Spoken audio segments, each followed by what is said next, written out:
everyone, welcome to Hub and Spoke, a storytelling platform produced by the J. Hurt Hub for Innovation and Entrepreneurship at Davidson College. I'm your host, Liz Smith Brigham, Davidson class of 2004 and director at the Hurt Hub at Davidson. Every other week, we'll feature Davidson alumni and other members of our community who've started their own businesses, who are investing in innovation, and who are at the leading edge of solving the world's most pressing challenges. Through these conversations, we hope to inspire and connect the next generation of innovators and entrepreneurs leading lives of leadership and service. I want to welcome Will to the stage here, Davidson class of 2018, co-founder and CEO at Biteline. Hey, Will. Hey, it's great to be here. Awesome what you guys are doing. That's great. Well, I want to set a little bit of background and share your bio with everybody to set the stage for our conversation, and then we'll just dig right in. So Will Naso is the CEO and co-founder of Biteline, a hiring platform that connects dental professionals with open opportunities. After proving the concept in Charleston, South Carolina in 2017, Biteline officially launched the modern application to its Charlotte market in July 2019. Before year end, the community grew to over 800 local dental professionals and over 125 offices in Charlotte. During the summer of 2016, Will had the opportunity to work on 3 startups, ranging from concept stage to pre-launching a business-to-business SaaS or software as a service product in Atlanta. It was during this summer that he met Barclay McFadden, who's also a Davidson alum, class of 2000, and together they created Biteline. Will was a Vann Fellow for Biomedical Ethics and graduated magna cum laude from Davidson College. He was also a union board groupie, much like myself, which we'll get into, and he holds a degree in public health. All right, well, let's jump into some of these questions. So for everybody gathered here today and watching on demand, I'd love for you to just share your entrepreneurial journey with us. So Davidson to today. Yeah, absolutely. So I didn't ever really thought of myself as an entrepreneur per se. When I was coming to Davidson, the reason I chose Davidson was for the Center for Interdisciplinary Studies. I knew I didn't like fitting in boxes, I suppose, and so that really appealed to me, being able to sort of plan your own coursework and whatnot. And but looking back, I suppose that is kind of entrepreneurship.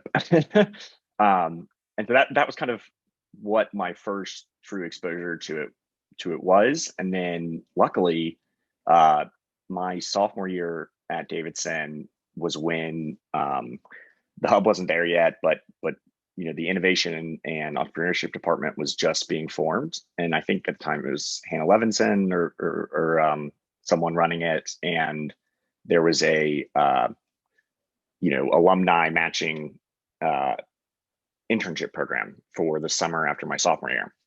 And so I applied to work with Dave Slinzak, class of 1999. And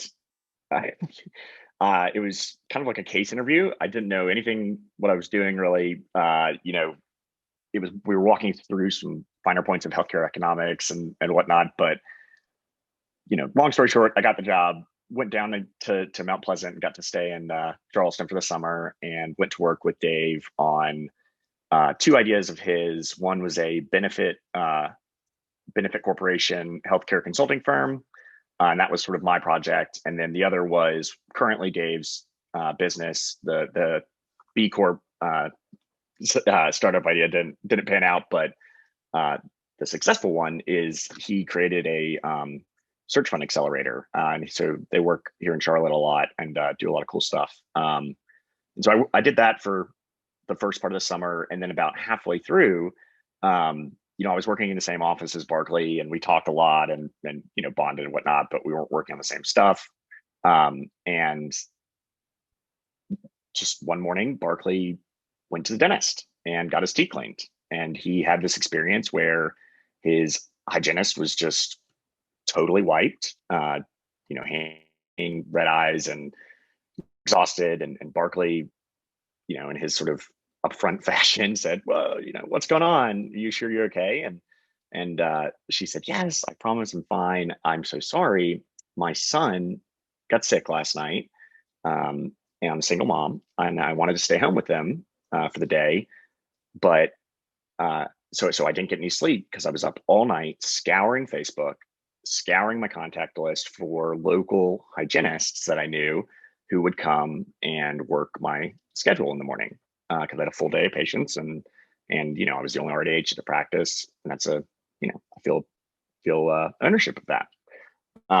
So anyways, Barkley comes back to the office and sort of brings this up and is like, do is there something here? And is this like what's going on with this whole temp hygiene thing?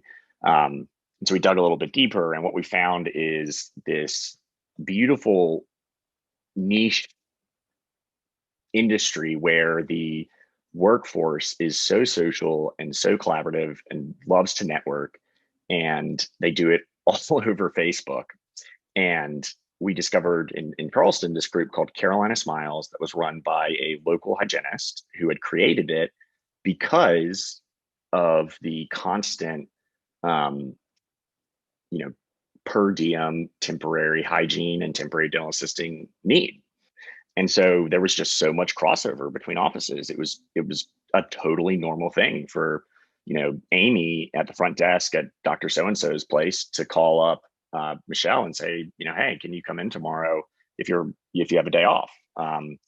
And that was how it worked. And there were some traditional staffing agencies out there, but they were pretty expensive and uh, you know not always successful. You never really had much control over who you got, and um, honestly, most of the time, the dentist or the office manager could do a better job just networking on Facebook.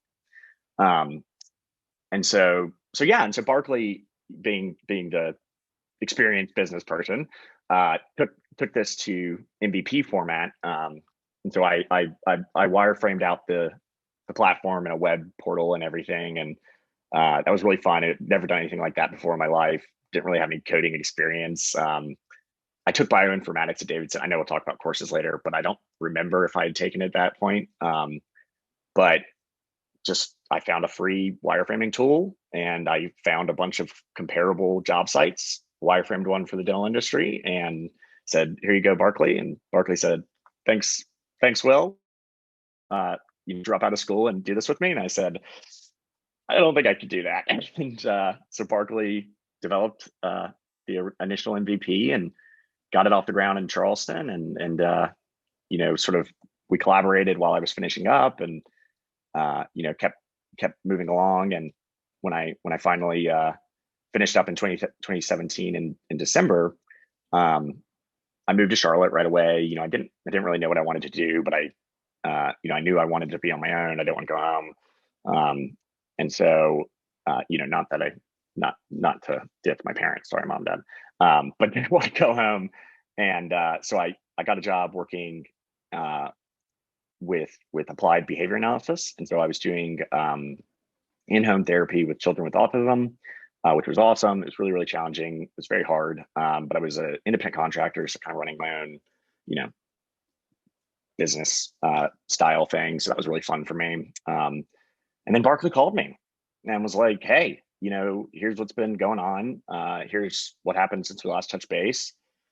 I'm really tired. I have 3 kids, a wife, and I haven't had any income in 2 years or whatever." And I mean, from Biteline, that is. And he was like, "There is life here. There's momentum here. The software we have in Charleston sucks, and I don't have the bandwidth to run it and put the true sprint behind it that it needs. Do you want to do this with me?" And then I said, "Yeah, I'll think about it." And I sent him a bunch of crazy texts that evening and said, "Screw it, let's do it." And I put my 2 weeks in at the ABA stuff and at the restaurant I was cooking at. Funny enough, owned by Tony Dandel, who is also a Davidson alum. That's Crepe Cellar in Noda.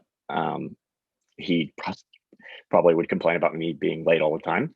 But so I put my 2 weeks in and officially became co-founder and CEO of Biteline, and we started raising cash. Okay, so number of things that we're going to dip into, but for just the purposes of a little bit of a glossary, because you threw out some terms that I'm not sure that some of students or others Sorry. would be aware of. No, totally fine. So let's define a search fund, because this is something that Yeah. is kind of in the zeitgeist right now as it comes to alternative ways to get into entrepreneurship. So if you could start there, that would be great. Yeah. And so it's actually great that you mentioned, or I'm glad you mentioned phrases and vernacular because I actually wrote a blog about it that summer, that same summer, and it was titled something like acronyms, but I can't remember exactly, but it's hosted somewhere on a davidson.edu website. So it's out there.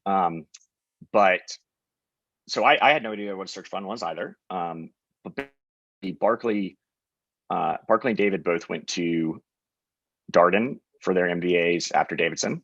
And after they finished at Darden, they knew they wanted to purchase a business and do a search process. And so, what a search fund is traditionally it's an individual or a firm, and they evaluate businesses all across the country that are um, successful, what could be fundamentally improved to be 2x 3x 4x more successful. And so then what you do is, or what the fund does is, the entrepreneur identifies that business, says I'm going to buy this, and then turns to investors and says, hey, this is how much money I need to buy it, this is how much money I need to improve the operations, and this is the return I expect in x y or z years. And so they can be they can be national, which is kind of a standard, or what Barkley and Dave did was they knew they wanted to live in the East Coast. And so they looked for businesses in the East Coast, and they evaluated everything from garbage truck wholesaler builders to lawn care companies to cleaning to technology and consulting. And ultimately they bought a company called Implementing Technologies in Mount Pleasant, South Carolina, and it was a um, electronic health record implementation consulting firm. And they bought it, and about 3 months after they bought it, the electronic health record that they consulted on didn't exist anymore. It was just taken out of production. And so Barkley and Dave had to repurpose, all of their engineering talent into some other, small portion that they had in this business. This idea they had of building some tool for physicians to manage their reputation. And so that's what they did to salvage that, investment. And ultimately, that tool they built became more valuable than the core business they originally purchased, and they sold that to a strategic about 3 months before I met him. And so what Dave does now as a search fund accelerator is he incubates individuals, typically like recent post MBAs, experienced operators, things like that. He mentors them, he incubates them, and guides their search process as they evaluate businesses all over the country. And then when they're ready to pull the trigger and purchase one, he'll help them with their capital call. And his accelerator has tons of institutional investors, lots of Davidson alums involved. It's very cool what they're doing. I think they've done quite a lot, quite a good amount of deals now since they truly started in 2018. I think is when they started picking up the most momentum. Dave would know better, but yeah, so that's what search fund is. All right. I hope I did it justice.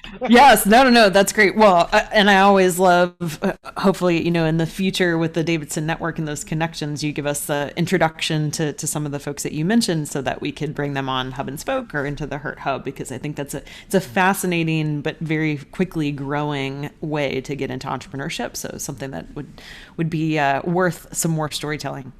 I want to pivot a little bit off of our glossary of words, but talk to us a little bit about, you're a public health major, CIS, all of that, Center for Interdisciplinary Studies. I should also remove the jargon and acronyms for those of us who aren't familiar with that term. How do you think that really prepared you for where you are today? Absolutely. The biggest impact that my CIS experience had, I think, is the fact that what I wanted to do, public health, people had done it before, but the reason that people had done it is because Dr. Christy Foley had been there. She was this sort of public health, tenured staff professor. But my freshman year, she left and went to Wake Forest. Her husband still works at Davidson, I think. And so there really weren't any public health advisors. And so what I had to do was just find myself someone who would take me on, even if they weren't tenured or faculty, is probably what I mean. And so Dr. Orith was visiting at the time. She was a visiting public health professor teaching maybe one or two, global health, disparities, stuff like that courses. And I just founded her to agree to be, sponsor my research project. And so I had to come up with an idea of something I wanted to research. And, I that sort of really, guided me into not only how to stand by an idea, but also how to flesh it out, defend it, and understand how to make it a reality, beyond just sort of, okay, this is what you think you should do, A, B, C, and D. You have to actually sort of figure out, it's actually not that easy to get from A to B. And so I need to go from A to A 0.5 to 0.6. And so, yeah, so having to put those pieces together and, build a situation for myself that, no one else had done before, and get Dr. Orith. And then I got Dr. Wessner to be sort of the official faculty advisor. And so kind of I had two advisors really, but Dr. Wessner was really great. And, having to ultimately, to complete the major itself, having to publish, or not publish, but finish this project that you pitched, I suppose, applied with in your sophomore year. Yeah, I mean, having to see it all the way through, I think that was really valuable skill that I definitely still use today in everything I do. So talk to us a little bit about that idea of pitching, right? And I know that we're going to pivot into talking about funding, but obviously, you've taken on this role of co-founder and CEO, mostly. It seems like from your life experiences, obviously educational experiences, but you haven't gone to business school or other things. So how have you used some of the fundamental skills from Davidson and elsewhere? And we'll talk about role models in a bit, but to put forth your company as the CEO and raise capital? Yeah, so I took zero. No, that's not true. I took one econ class at Davidson, and that is probably as close as I got to anything business. Yep, I think so. And it was healthcare economics, and I got a C on the review, but I got an A in the class because I was so good at the case studies. So what I would say, some skills that I learned at Davidson that was really impactful for me, and if, I guess I know we're going to talk more about courses and stuff, but I took a class with Dr. Stutz called the obesity epidemic. And why does the obesity epidemic have anything to do with my entrepreneurship journey? We had to write a paper every week, and I know English majors out there are like, oh, one paper a week, who cares? But for me, it was it was like it had to be a certain length, it had to be concise, and it had to touch on these aspects related to the seminar work we did earlier in the week.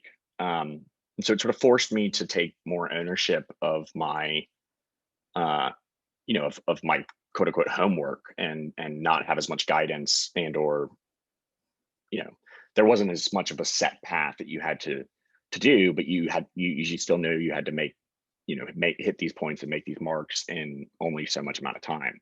And so that skill from after that course with Dr. Stutz, I remember that being really impactful on helping me just stop overthinking and trying to make it completely perfect and just getting my point across first, then coming back and editing and submit it and go on to the next. So tie that back to how you have gotten funding. And I know you had mentioned in our previous, pitching in our previous conversations, obviously we just talked about search fund, but angel investing and why you sort of chose that path and how do you continue to get up and pitch and get more funding over time? Yeah. So, I'm not I would actually not really consider myself an extrovert. And according to my Myers-Briggs from freshman year, I'm not an extrovert. Um, and so it was a really scary process for me, thinking about going up in front of, groups of powerful investment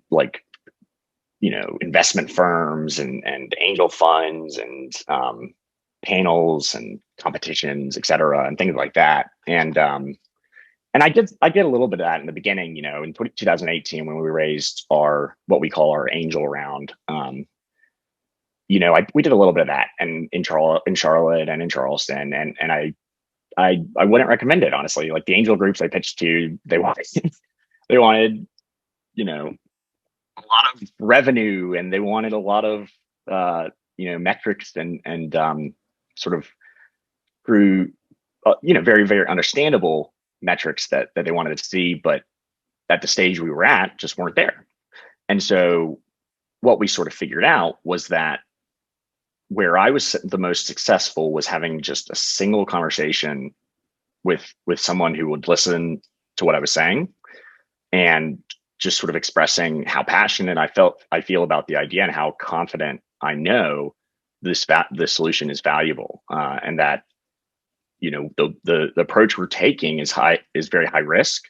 It's almost unheard of in the Southeast, but I have the utmost conviction that if we execute on this plan, we can do this. And so basically what I did was I started tracking down high net worth individuals. And so I started with Davidson, and I started with Barclays network, and I did a lot of LinkedIn scraping. I did a lot of LinkedIn messaging, found a lot of emails, a lot of sketchy ways. Not really, but there's a lot of paid services out there.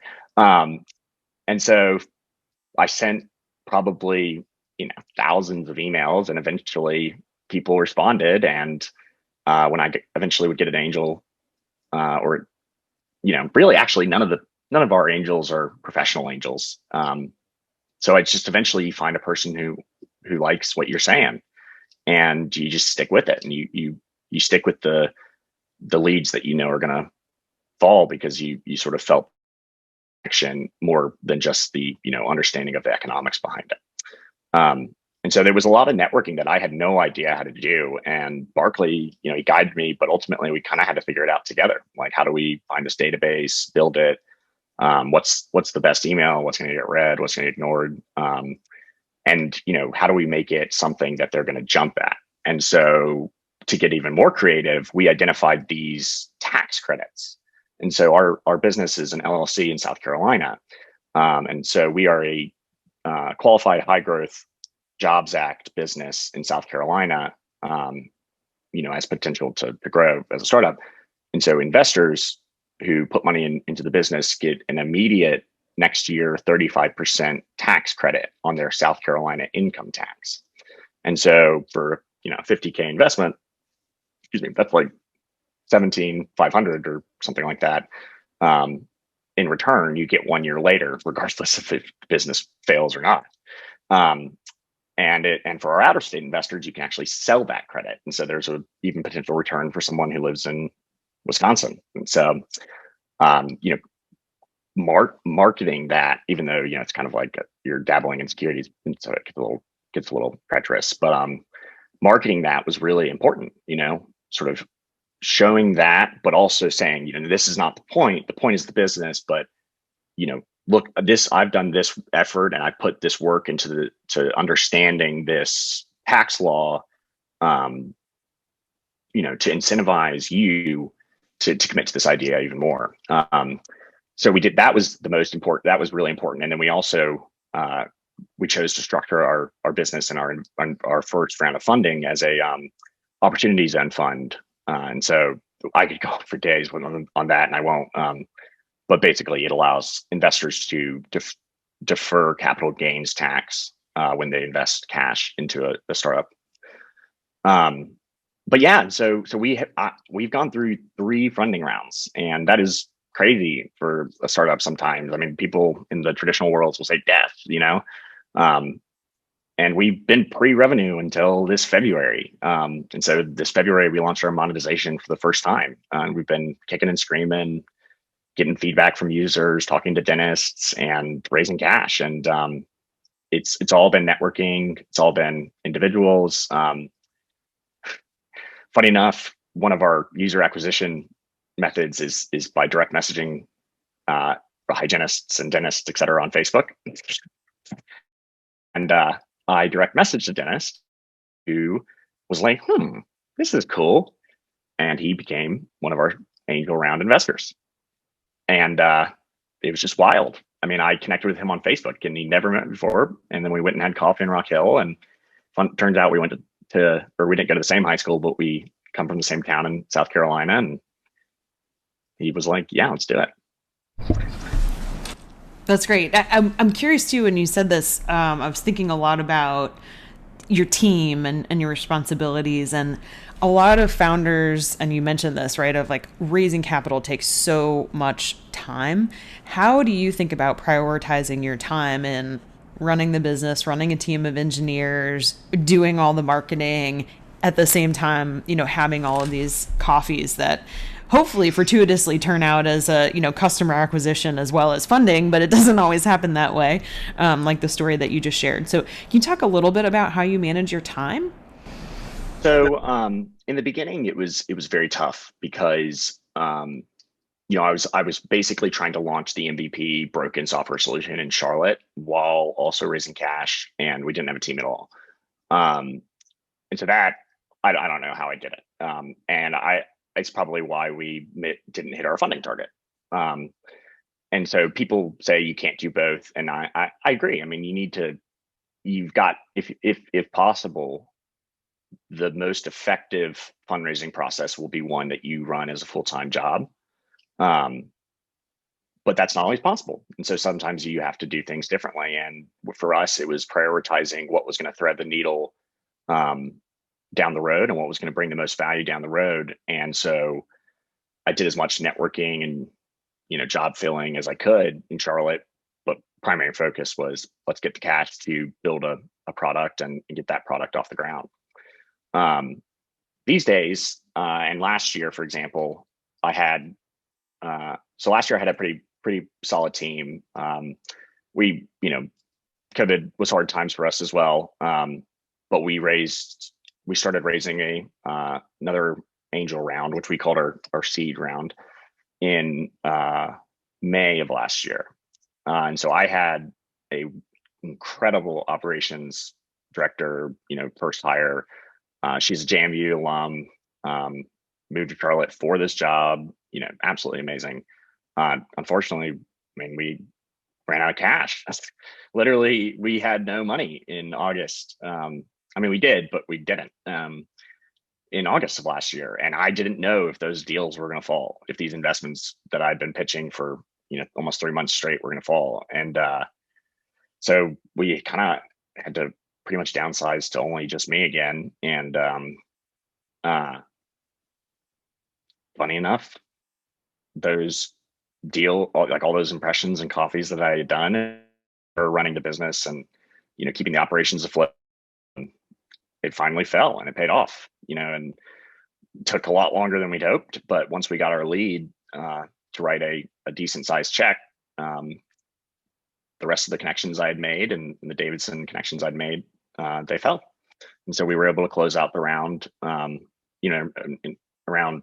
pretty much right at our target of 400K. And so we were able to, get back going. And it was hard to regain momentum for sure, but we had learned a lot from our mistakes, and one of those mistakes that we'd made, not mistakes, but one of those learnings we had gained was, when you're building a software product, and that is what you're pitching. What if you're people joke, not joke, but people like to argue about tech companies versus tech enabled companies. And I think I remember Cameron talking about this actually. And so, we were a true tech company, and that's what we were pitching. Um, and so in order to do that, you need to invest in your product. And so we tried so hard to keep our costs as low as we could. And we bootstrapped it. We used fractional CTOs as advisors to help us with our managing our offshore development teams. And it worked well. I mean, I think we did a good job, but ultimately we hired a full-time, experienced University of Georgia computer science grad, 12 years experience engineer in November of last year, and it changed everything. I no longer had to worry anything about the engineering stuff and I didn't know any of it. I was learning everything as I was going, and I was trying to be a product owner, product manager, while trying to also sell and run operations. And so that was it was just changed everything for us. And so we felt finally comfortable that this thing is working, like it's not breaking. People are happy, hygienists like it, assistants like it. And so we started charging in February, and sales are slow, as they always are in the beginning. And we offer staffing services, which is a variable need, and it's a solution and a process that isn't necessarily something that is known or understood right away in an industry, just that's used to something so different. But even in just the last week and a half, we've started to see a ton of momentum pick up in sales falling and demos and callbacks and everything. And so, those touches, again, those relationships you build, they keep coming back to prove value as you keep hitting the pavement and keep committing to what you're doing. And, ultimately you'll find the right fit, I suppose. Well, thank you for that. And I know we're coming up towards half the hour already. So for those of you who are joining us live, if you want to put your questions into the chat, we'll take those as well. I did have a follow up though of what you just said, because our first guest on Hub and Spoke, Umbai Anjai, who is a classmate of mine, also talked about the sort of issues with hiring a chief technology officer, an engineer, and he also had that sort of like sales background and marketing background and was trying to blend that. How do you think about, as sales pick up and as you get more customers and other things, who's your next hire? How do you think about staffing out the team and what you're going to prioritize? Yeah, that's a really good question. I think it's important when you're pitching investors, when you're building your pro forma, so your financial prospectus, your financial model, and you're demonstrating how much money you think you can make, et cetera. It's really important to list out all those positions that a successful SaaS scale company has, and because you want to show that you want to show you understand what's going to be required at scale.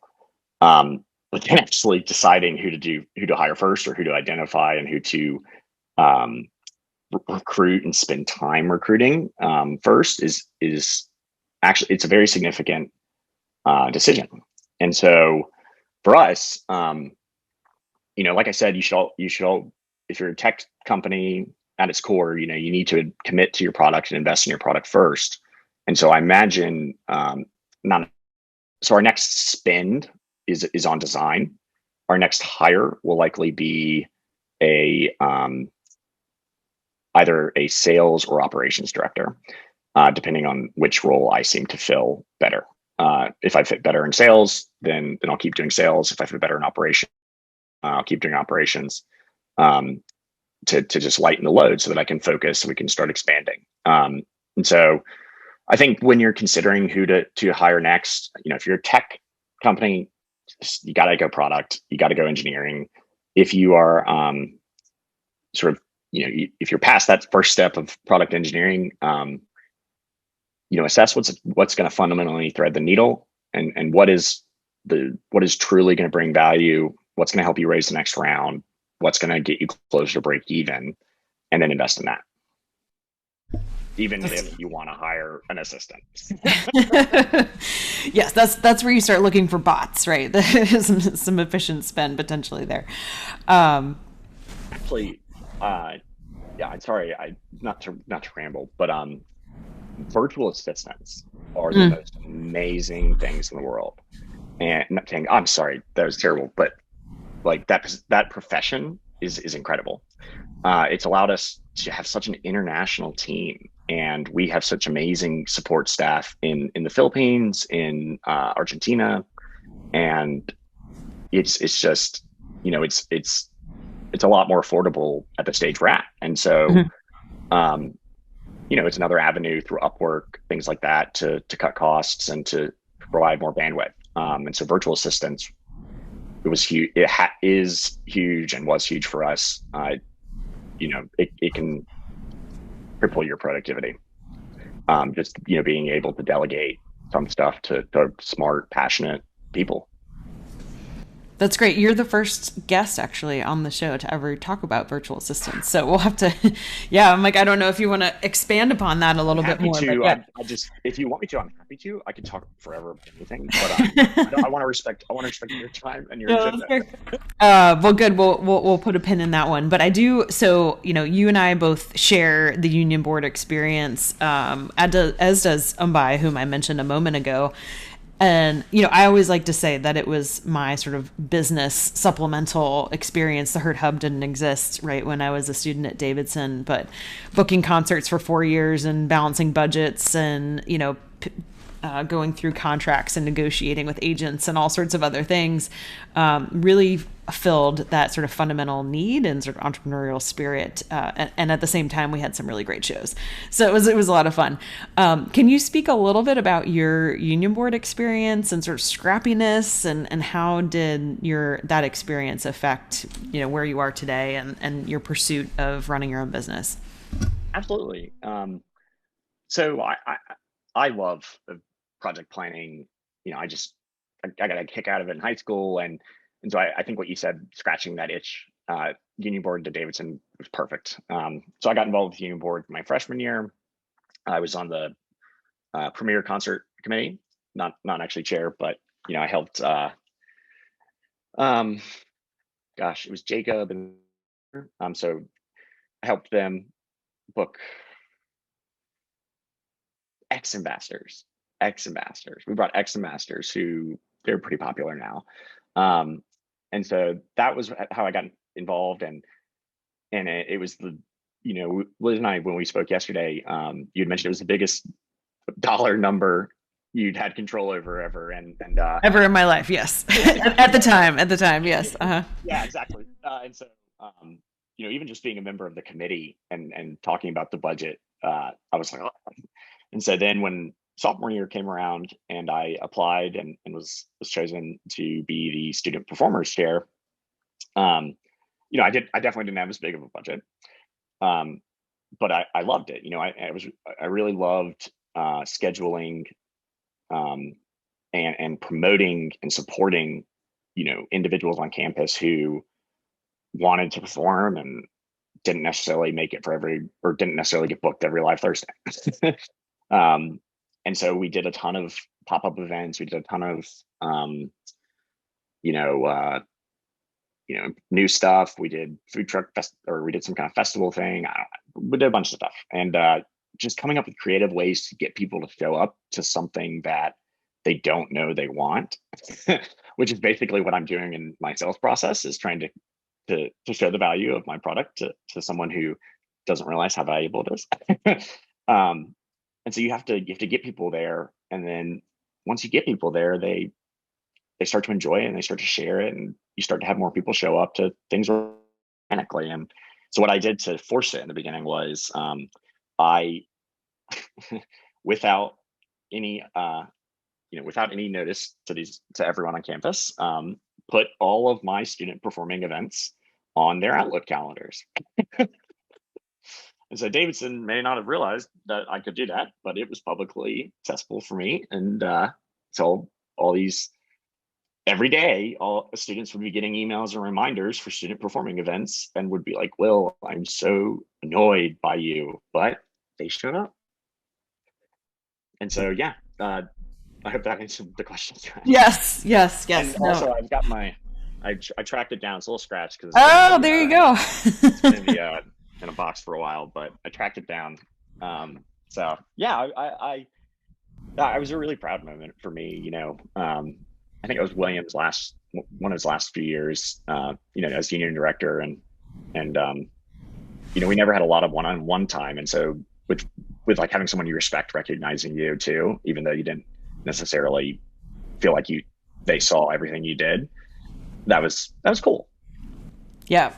Yeah, no, we both share that honor and privilege, and I love, when I spoke with Mike Good a couple weeks ago, who's a new union director, or newish, I suppose, at this point. But after William Brown, one of the things that he mentioned about Shaw Smith was that he would always say, and I'm paraphrasing, I don't know the exact quotation, but we don't need to bring more of the outside world to Davidson. We need to bring more of Davidson to the outside world, which I thought is really cool. So I don't know if you want to kind of opine on that a little bit of how do you see yourself and others? Obviously, you've been so imbued in the Davidson network. How do we bring more Davidson to the outside world, and what you're doing? I think what you guys are doing with the uh, with the Gig Hub stuff, I think that has the potential to be incredibly impactful for providing just uniquely talented support to companies that need affordable, support. And I think that not only would that put Davidson students out there in some of the top companies in the country, at a rate that no one else can beat. It would also give Davidson students the chance to sort of experience the remote learning environment, or excuse me, remote work environment that the startup world is so trending towards. And so, I think that what you guys are doing with the hub is absolutely incredible. I think the Davidson network, it was so valuable for me. Not even it wasn't like I was necessarily like crawling through the alumni database or anything. It was, a lot of it was meeting people and saying, oh, I went to Davidson, and raising cash in Charlotte. You can do that, and it oftentimes will get yeah, cool. So did me or my brother. Blah blah. And so I think it's really cool to see how much of Davidson is actually in Charlotte, and you can see it in small ways. It's not very loud, but I think Charles Smith would be proud to see of a little bit of the local community beginning to truly value the Davidson influence that they experience. And so in order to get it to the rest of the world, I love the Gig Hub thing. I think remote work is the future, and so yeah, students. I mean, you have to. No one's ever going to post great opportunities there, so just go find a company you want to work for that does cool stuff, and say, hey, book me through Gig Hub, and I'll do this stuff. I'll do your database entry for you, or I'll let dental front desk ladies yell at me on the phone. So if anyone wants to do that, please reach out to me. That's great. That's what she said.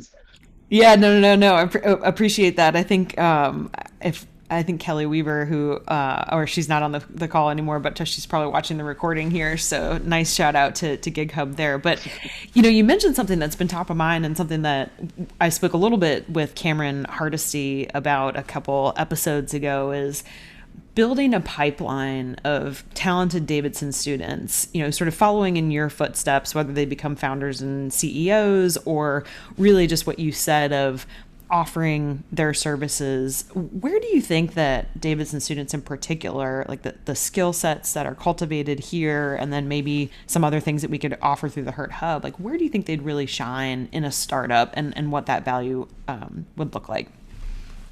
I think the biggest thing that at least I've gotten from Davidson, and I've seen in colleagues from Davidson and in friends' careers is you don't have to be told exactly what to do, and that is the number one. It's the number one most consuming part of hiring or I mean, not if you've done a really good job hiring, but sometimes it can be a really consuming part of hiring, and that is onboarding and training and trying to get things right and to quality that you as the founder of this product can accept. And so I think Davidson students, regardless of if they're founders or not, being able to go into that job interview, being able to go into that company that doesn't even have a job posted and say, I will bring value to your organization in whatever role you put me in, simply because I'll learn how to do it, or I'll learn where my strength is and figure out how to do the rest, because that's what you have to do at Davidson. I mean, so prereqs are, and gen eds, and being pre-med and then quitting pre-med. You do all this stuff that you're not actually really that great at, and you learn what your strengths are and what your weaknesses are, and that makes you able to do anything because of your critical thinking skills and your it's basically like being a project manager, a professional project management degree from Davidson. Yeah, no, that's great. I appreciate that. And kind of related to that too, are there things that you wish you would have known as a student? Now you had the opportunity to work, kind of in this field as a student, which was a little bit rare, but are there things that you wish you would have known or wish you would have done that have helped you on this journey?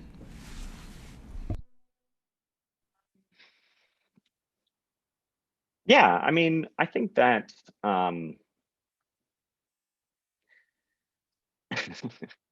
I never worked in a corporate environment, and I was a CIS major at Davidson, so I was kind of always in control of my course load, my schedule, et cetera. Routine, if you don't have it, and before you start or as you're starting, you got to nail it, because it can, every hour is so valuable, and if you want to have, if you want to take care of yourself at the same time, you really do need to be a little bit ruthless with your time. And so in order to be that way, you've got to establish what ultimately factors out to become a 9 to 5. And actually it's like a 7 to 5. And then it's actually like a 7 to 7. But being able to get into that routine is so important, especially if you're, and I know we talked about like being scared of failure before this, but especially if you're like most Davidson students and you are scared of failure, and failure if failure isn't something that you've necessarily experienced a lot of, the first fails can hit you pretty hard, and it can be pretty debilitating, so like, I mean, people are harsh out there, and it's your idea, it's what sometimes becomes your identity, and not always in the best way, and it's it can be tough to take those pokes and those criticisms and those no's and stuff, and so getting yourself into that routine where you're in control of every day, and you're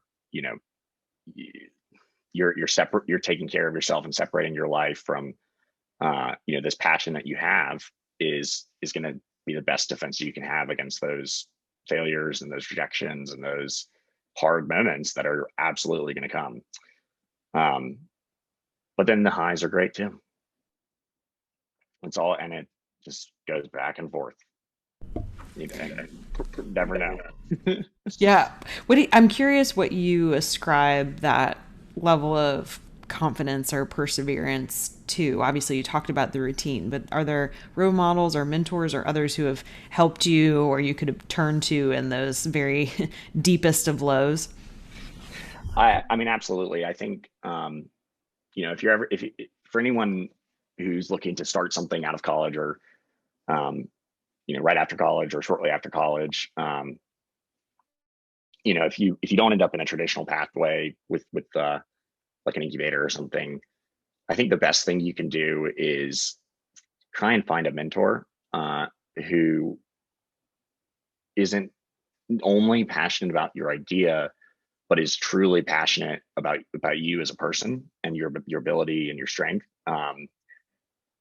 And so for me, having Barclay to lean on, and his huge experience, and incredibly diverse experience from startup to corporate to private equity to search fund, um, to managing trailer parks now. Um, he'd probably be mad at me if he knew that's how I described him. But identifying that mentor who will be your champion. You know, if you can find someone like that who's independently wealthy and is willing to support a young, scrappy 22-year-old, I was 21-year-old, that support system is huge. At Davidson, mentors, at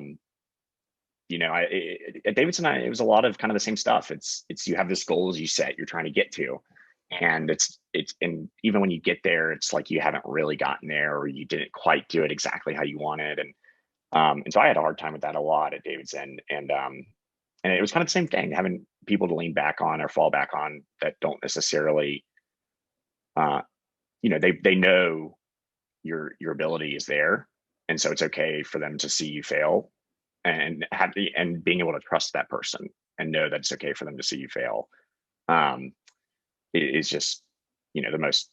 It's a very comforting thing. And so I Dr. Karen Byrne in bio was so helpful for me. I had to drop her class. And so it just goes to show, being able to separate professional from personal relationships, even when they're when you have them at the same time, like it can still be both. And that support system, building that support system is so important. And if I could go back in time, I would have tried to build an even better one. Even more people that you can surround yourself with that know what you're doing and what you're going through. Even if they're investors, or well, sometimes with investors it can be hard because there's some feelings of such obligation. But even investors sometimes, especially angels, they're great. I mean, they've done what you've done. That's why they're investing in you, because they pounded the pavement with making $0 and did it to support a wife and kids, and so they know how hard it is. And so if your investor's going to get mad at you for or not support you in the hard parts of entrepreneurship, then it probably shouldn't be one of your investors. So yeah, that support system that you build of mentors and advisors and is so important. And I never had a true peer partner, and that's something I think I would have liked. But I don't know. It's kind of like a what if sort of thing. Sure. Well, I love that you talked about, that sort of community of advisors and mentors. And that's certainly what we're trying to facilitate here at the Hurt Hub, is bringing together entrepreneurs and innovators and all shapes and forms across all of our Davidson community. One of the most important pieces of that I see is reciprocity and trust, right? And so we'll close today. I'd love if you could just share, do you have a question, a thought, a challenge that you want to bring forth to our community gathered here today and around the world on demand that you would share with us? Yeah. I mean, I would, to students, I would say, don't be afraid to be passionate about something that, other people may think is stupid. And sometimes you have to create a platform for yourself to expose that passion of yours on, because there was probably not a stage out there for you. And so, like I said, if there's a job, or if there's a company or a job or someone doing something that you think is worthwhile, or if you're a budding founder and you have an idea and you see someone out there in that industry in a more traditional fashion that you want to disrupt, and hopefully they're David, go call them, email them, like knock on their freaking front door. I promise you, if they're offended, then it's glad you missed them.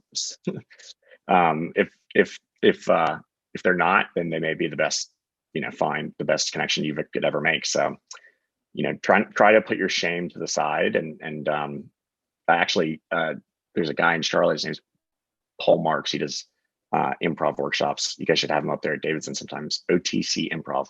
But I know him because we volunteer for this youth organization in South Carolina together. And what he says is you've got to raise that bar of embarrassment, and you've just got to be you got to let yourself blush. You got to let yourself stutter. You have to let yourself sweat and stick to your guns. Try not to get too ashamed or get too embarrassed that you quit. Like everyone sweats, everyone stutters, everyone mumbles. So if you're passionate about it, and if the idea has got true value and true merit, if you stick with it, it'll happen. That's great. That was a wonderful way to end our conversation today, Will, and end our first ever pilot season of Hub and Spoke. So thank you for closing us out with such a great quotation and call to action for us. Just want to wrap up everything. Thank you, Will, for the time today. Thank you to all of those of you who have joined us multiple times over this season. Special shout out to Haley Acuff and to Tony Dick, who also was on the union board. So, the union board family is representing. Thank you to those of you who are joining us today and on demand. Of course, we want you to stay connected to the Hurt Hub. Please go to our brand new website and register for our newsletter. Follow us on social media, Twitter, Instagram, Facebook, the usual suspects, and we will be posting the recording here shortly on our new YouTube channel, so stay tuned for that as well. Thank you so much, Will, and take care, everybody. We'll see you in the fall with a new season of Hub and Spoke.